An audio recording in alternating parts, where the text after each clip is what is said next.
L'année 2020 est une année sans précédent dans l'histoire de l'humanité. Comme d'autres continents, l'Afrique a été frappée par la pandémie de Covid-19.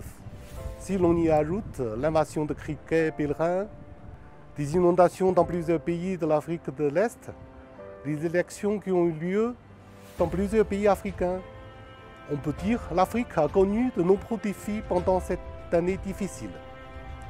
Tandis que c'est un grand pays qui se critique mutuellement concernant la gestion de la pandémie, l'Afrique et la Chine ont dès le début donné l'exemple en matière de coopération contre le Covid-19.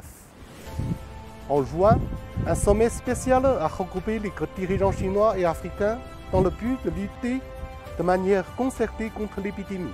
Un consensus a été parvenu. La vie humaine est une priorité absolue. Puis alors, les deux parties ont travaillé côte à côte pour lutter contre cette épidémie sans précédent. La Chine a envoyé des équipes de spécialistes dans 15 pays africains, en plus des 46 équipes médicales chinoises qui opèrent de manière permanente en Afrique. Elle a aussi organisé des centaines de vidéoconférences entre des médecins chinois et africains et a offert aux pays africains des centaines de millions d'articles de lutte contre l'épidémie.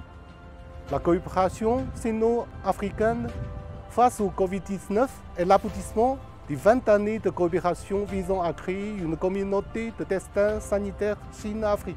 Grâce à ces efforts de coopération et grâce à l'expérience de l'Afrique en matière de lutte contre les épidémies, l'Afrique a connu des résultats inattendus face au Covid-19.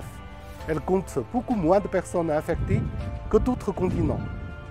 2 millions de cas confirmés, soit à peu près l'équivalent de la France, et le plus bas taux de mortalité au monde. L'année 2020 va bientôt se terminer. Elle a tout de même apporté son lot d'espoir.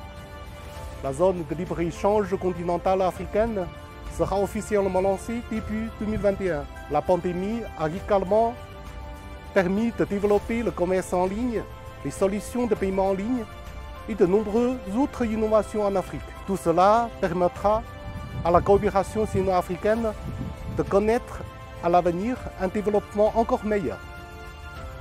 Au revoir 2020 et bonne année 2021.